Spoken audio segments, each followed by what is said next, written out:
Okay, so I've been watching a lot of Adventures in Ardia's roll for sandwiches recently, and every time I see him make a sandwich, I have thoughts about how just thoughts. His sandwiches often look very different to mine. So I thought partly it's just that the ingredients that are available are different in the US versus the UK. Partly it's just that we have different ways of going about things. So I am gonna go and thought I might give my own sandwich a go. So here I'm gonna do some rolling. I'm in the garden because it's spring and it's good to get some vitamin D. And I'm just gonna get going. Now normally for my lunch I have a toasty where I have 2 slices of bread, some leftovers, slice of cheese, whack it in the toast maker or onto the grill, and then that's my lunch. But today I might or might not be having a toasty, and we're going to get right in and see whether I do or not, and see what I come up with. So there are a couple of notes about how I'm going to do things differently. One is I am by default going to have butter, or if I have a salad bowl, dressing on my salad. But I've got at some point there's a roll which might take that way. I'm not by default going to have cheese, but in deference to American sensibilities, I've added in, because Americans seem to have cheese with everything, don't they? Or at least every sandwich. But in deference to American sensibilities, I've got a couple of places where I can add cheese in. And I'm just going to assemble my ingredients and then mix them together until it looks like a nice sandwich. And I think that's all the notes that I need to make. So let me get into rolling. Okay, I think you can see my bread roll. We're going to have a multi-seed loaf. That's nice. Extra roll for cheese. There you go, I said we might have some cheese. 4, goat's cheese, and I actually have some really nice goat's cheese in at the moment, but I'm going to use a bit more boring goat's cheese. So we've got seed bread and goat's cheese. That all looks good so far. Extra roll, extra protein, brilliant. Let's go with my extra protein. So 2d12s, double 8, which is corned beef. Okay, corned beef looks completely different in the UK to the US, so I hope that doesn't shock you too much. Salad, and I'm going to roll 2d20 for this, so I get extra salad. A 17 fruit pot, not so good. 11 mixed leaves, so that will be good. So far the only thing I'm not loving is that fruit pot.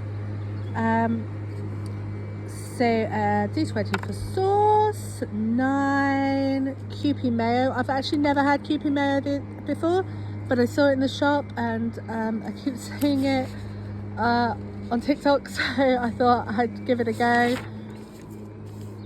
And then add on, love crisps in my sandwich, that's chips for those of you who are American. 2 pickles.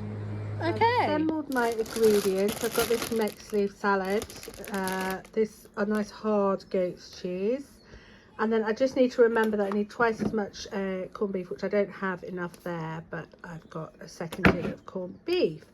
So I'm going to start off by putting the Kewpie mayo on either side, and all this would be easier if I'd remembered where I put my tripod, but I do not. So as I say, I've never had Kewpie mayo before. I'm expecting it to be a bit mustardy, maybe a bit more like homemade mayo than you buy Hellmann's or whatever. There we go. Let's give it a spread. Okay, and I think what I'm going to do is I'm going to layer it so I have the corned beef on either side. Corned beef.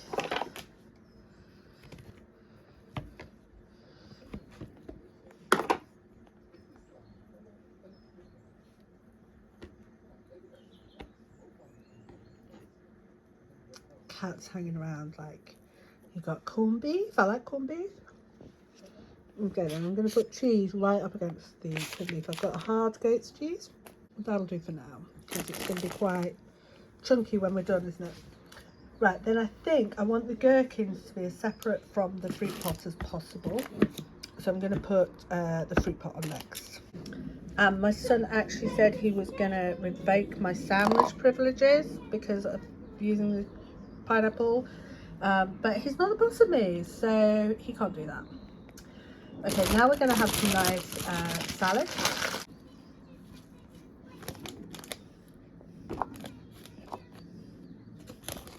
There we go. And I kind of wish we had more cheese in here. So maybe you know, you guys have the right thing. And then we're just going to pop the pickles on top.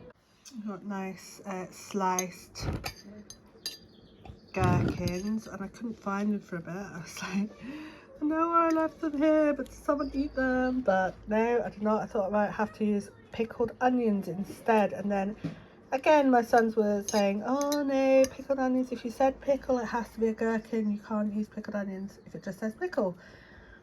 So let me know what your thoughts on that one are, because I'm super interested in that. And I'm going to have one more, because I think this pickle is going to be, that's not one more, that's like a tiny half a one.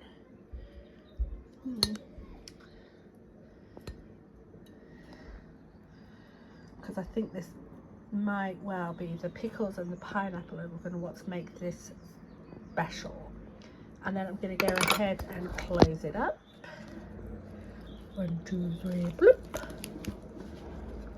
Squish it. I've lost some filling. Gonna squish that back in. As you can see, my sandwich is a bit falling apart, but I think it's okay. Okay, I meant to video my first side and a bite, and I forgot to press play. So I'm doing my second bite.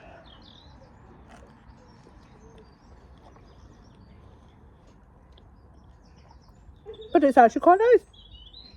It's got sweetness, a little bit of sour, and most of it's mushy with a little bit of a crunch through the middle. So those pickles and pineapple really pulling their weight there. I was a little bit nervous. The cheese isn't really coming through because it's quite a mild cheese, and the lettuce is just providing crunch and I guess vitamins. But I'm really liking the mayo in there. I'm really liking the extra, maybe it's a little bit too much corned beef, but you know, you can't have everything. I actually quite like that, and I'm glad I gave it a go.